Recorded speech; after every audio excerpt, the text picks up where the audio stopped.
The Lord of the Rings has a lot going for it. Elves and orcs, magic and wizards, and yet, if you ask folks what resonates with them emotionally in the story, it's likely that their answer won't have a lot to do with all that flash and show. Instead, they'll probably mention the hobbits. Whether it's Sam carrying Frodo up the side of Mount Doom, or all of the kingdoms of the world bowing down to 4 humble shirelings, the heart and soul of The Lord of the Rings lies in its most unique creations, hobbits. Hobbits are a fascinating addition to The Lord of the Rings, mostly because they don't fit in. Within this high fantasy epic, Tolkien weaseled in characters that are neither very fantasy or epic, although they could occasionally be categorized as high. Today, we are going to talk all about hobbits, their creation, the way Tolkien builds them in the text, their role at the center of the narrative, in order to examine why it all begins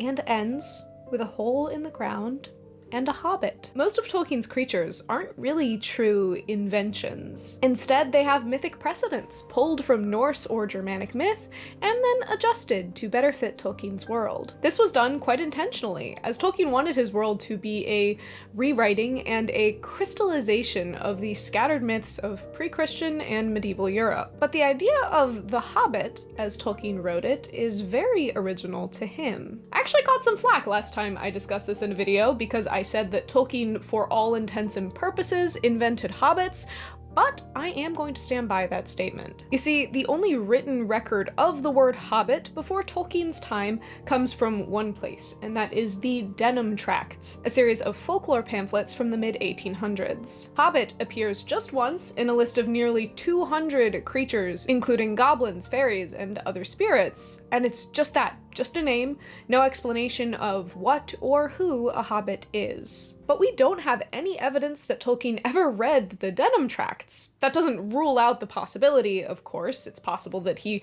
read it and simply forgot everything about it except for the word hobbit, but Tolkien wrote down a lot of what he read. That was something that was relatively well documented, and he never listed the Denham Tracts by name. There's also the fact that even if he had ripped the name out of the Denham Tracts, the only information about them that the Denham Tracts gives us is that they are on a list with other spirits. Hobbits are, by nature, not spirits. They're the most grounded of all of Tolkien's races, and I would argue the most human. So even if Tolkien happened to have read the Denham Tracts, entirely forgotten their existence, and then used the name inadvertently, the connection would be in name alone. Thus, for all intents and purposes, he invented hobbits. And the name likely just sprung out of the linguistic soup of Tolkien's mind. The prefix hob is probably most recognizably seen as a prefix, as in hobgoblins, and it denotes that these hobgoblins, as opposed to regular goblins,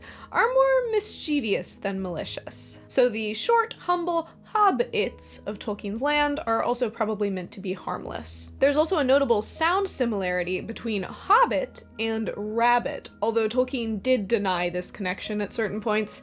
Still though, for English speakers at least, this bit end to the word implies something that is small and fast and lives in holes, which is quite applicable to hobbits. And of course there was the explanation that Tolkien offered long after the word had been invented. He reverse engineered it to be a mashup of the Old English word hole, which means hole, and bitlian, which means to dwell in. Thus his hobbitla, hobbits, are those who dwell in the ground. Either way, it's clear that this is not a word that he pulled out of thin air or out of a fantasy name generator. The roots of the English language, which Tolkien had a keen grasp on, infused this name, imbuing it with importance that even Tolkien wasn't aware of when he first discovered it. And indeed, it seems that the invention of this word was a surprise to all involved. All I remember about the start of The Hobbit is sitting, correcting school certificate papers in the everlasting weariness of that annual task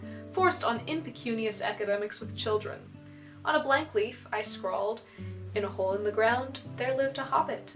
I did not, and do not know why." From that point onward, he dives headfirst into his first Middle-earth entry, The Hobbit. And the book of course opens with the iconic line, "In a hole in the ground, there lived a hobbit." Just as Tolkien noticed when he first wrote it down, this opening line begs a lot of questions. What is a hobbit? Why is it living in a hole? Following this line of questioning, Tolkien begins to explain that it's not a dirty hole, filled with worms and sand like a badger hole, or even damp and uncomfortable like so many man-made tunnels. It was a hobbit hole, and that means comfort. The next paragraph goes on to describe every detail about this house, from the color of the round front door to the location of the dining room. The first thing that Tolkien sees fit to describe about a hobbit is where he lives. His house is built out as a warm, comfortable place.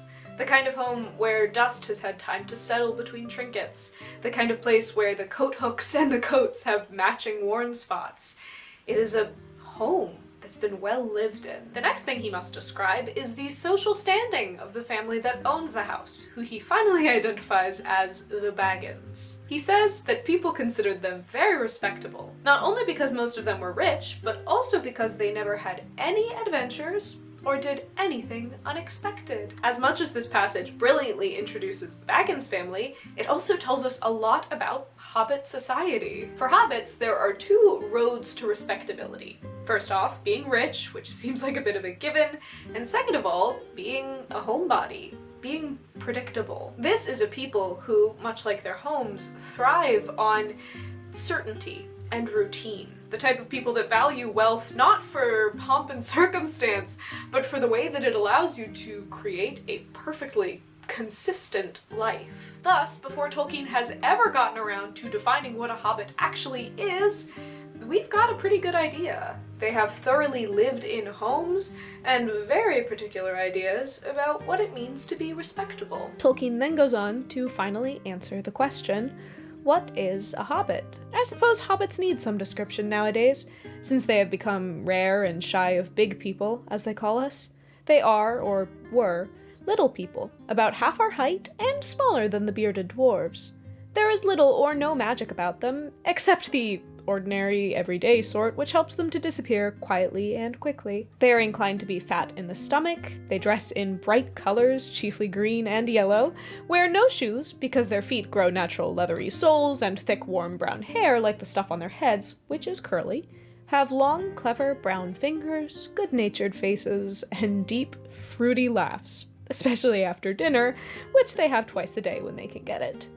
Now you know enough to go on with. I had to abridge that slightly, but it really is a marvel in storytelling. Everything from insinuating that once upon a time hobbits wouldn't have needed an introduction like this, to lingering on details like the color of their clothes or the shape and color of their hands, it paints a rich portrait about what hobbits are and what their priorities are. It is, in fact, quite enough to go on with. Finally, with the hobbit race shaped out from their homes to their societies to the hairiness of their feet, Tolkien introduces us to Bilbo Baggins, the hobbit himself. Because of the way he structures this introduction, we are led to see Bilbo Baggins, the first introduced hobbit, as the hobbit, the encompassment of all of these described qualities. A couple of other noteworthy qualities are identified in this first chapter, so we'll just go over those. When setting the scene of the Shire, Tolkien describes there was less noise and more green,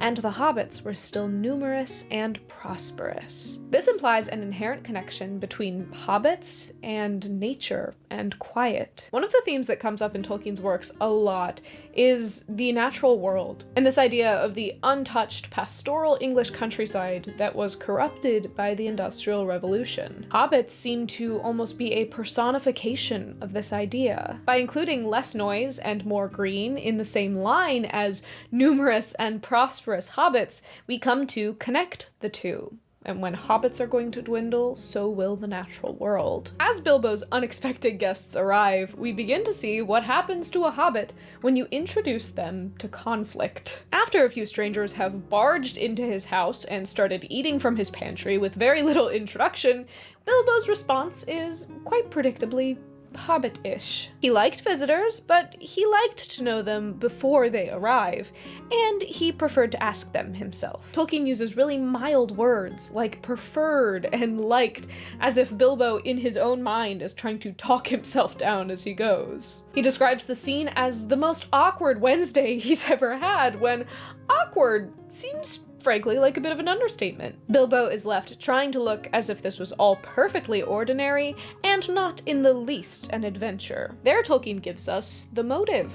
Earlier he established that adventure is seen as unseemly for polite hobbit society, so now with 13 dwarves barging unexpectedly into his home, Bilbo is left desperately trying to downplay the whole situation. Anything he can do to avoid the implication that this could be an adventure. And yet we come to learn that this is primarily a facade. As the dwarves sing about their lost homeland, the hobbit felt the love of beautiful things made by hands and by cunning and by magic moving through him. Something Tookish woke up inside him, and he wished to go see the great mountains, and hear the pine trees and waterfalls, and explore the caves, and wear a sword instead of a walking stick. There's something inside Bilbo, this Tookish side, that thus far has only been fed with books and adventure stories, that longs to leave home and see the wide world. He tries to shut this down, to shrug back on the guise of respectability, but once that spark has been lit, it's very hard to extinguish. Gandalf, who's known Bilbo for some time,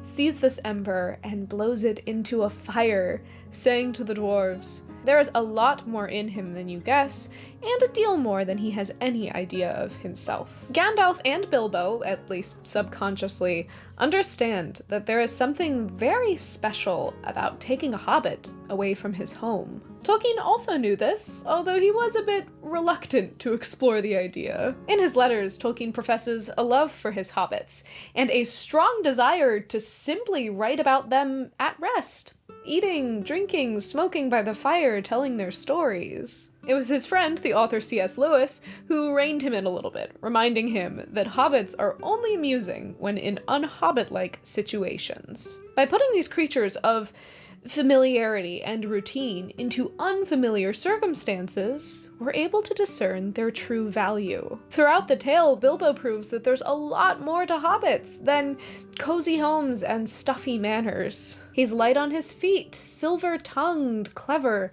and most importantly, deeply empathetic. It was empathy, I think, that first pulled Bilbo from his cozy home.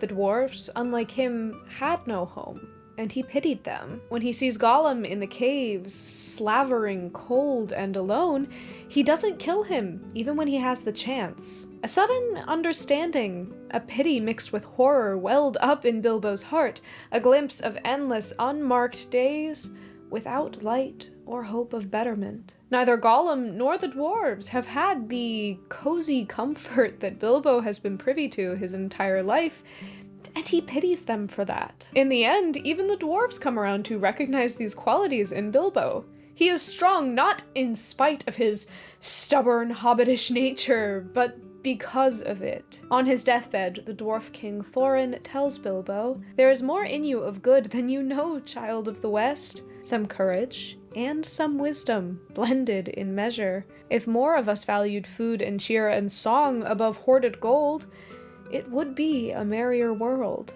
Tolkien never demands that hobbits be anything other than hobbits. Though epic quests revolve around them, they will never be epic heroes. Even in the end, though Bilbo has grown immensely as a character, he's not greatly changed. "So comes snow after fire, and even dragons have their endings," said Bilbo, and he turned his back on his adventure. The Tookish part was getting very tired, and the Baggins was daily getting stronger.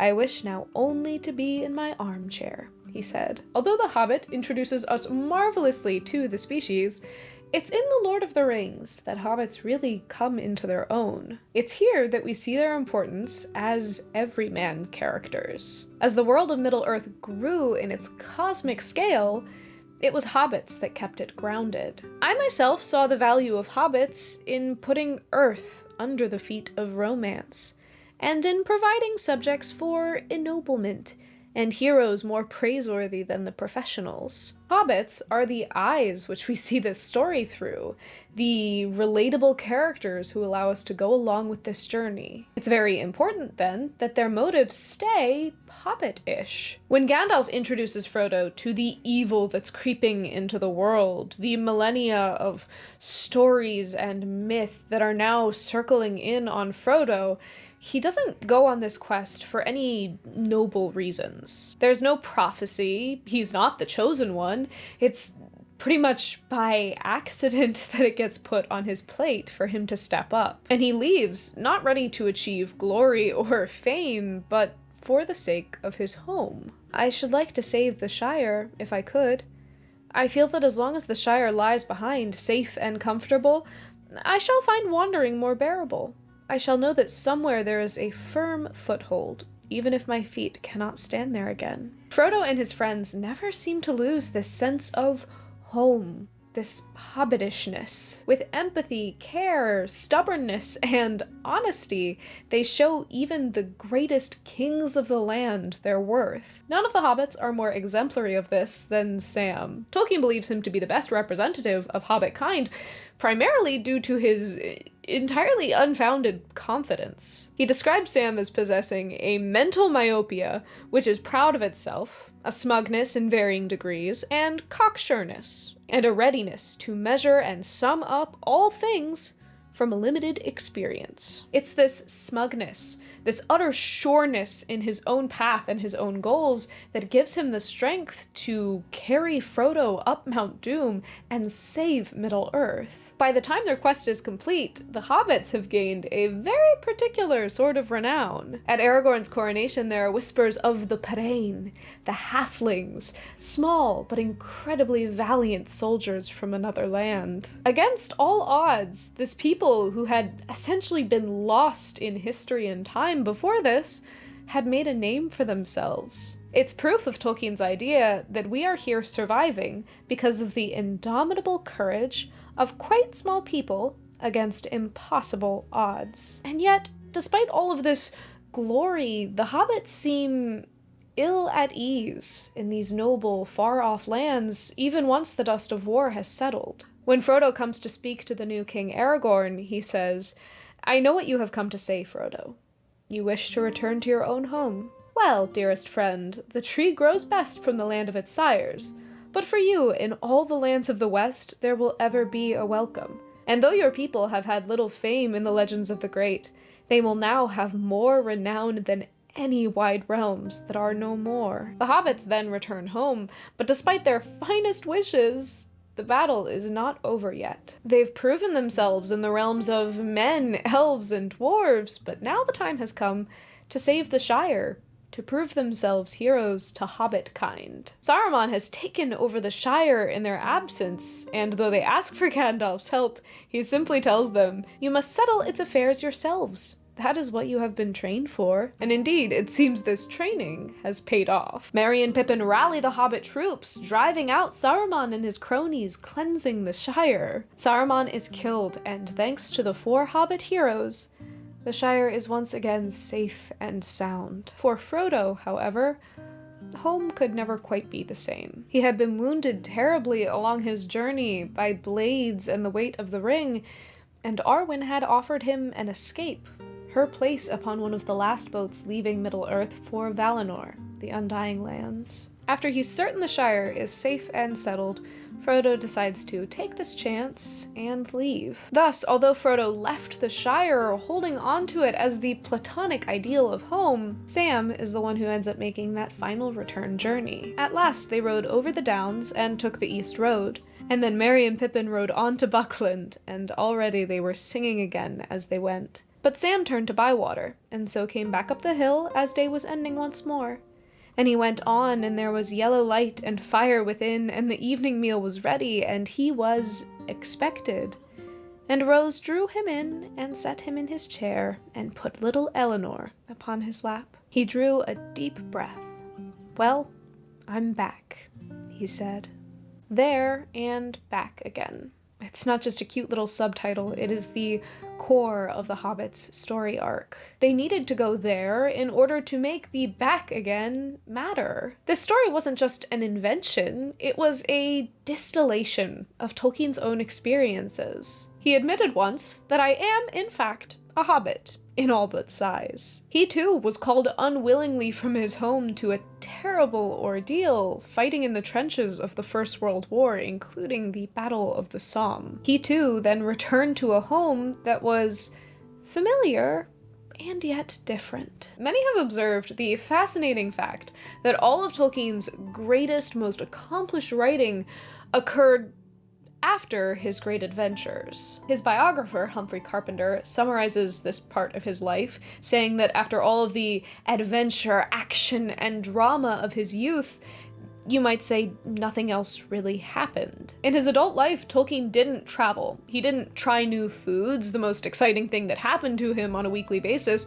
was trying out a slightly more colorful waistcoat, but it is in this peace and quiet that he was able to reflect back on the journeys that he had taken and turn them into magic. If he hadn't left home, he never would have learned what made home so special. Just like the hobbits, he needed to go there in order to be back again. And since hobbits are the entry point from which we, the audience, are meant to experience this story, it means that all of us are a little bit like hobbits. The story reminds us that it is our humility, our compassion, our unfounded confidence, our hobbit-ishness that makes us capable of great deeds. In our stories, we see heroes, we see gods and wizards, mighty men and magic, but Tolkien reminds us that the real magic is the everyday sort. The real magic is going there and getting to come back again. This touch grounds The Lord of the Rings in a profound way. Without it, I think the epic may have gotten lost in the stratosphere of magic and mythical world building. But Tolkien placed himself, he placed us, at the soul and center of his story. A gentle reminder that sometimes all you need to do is step onto that road.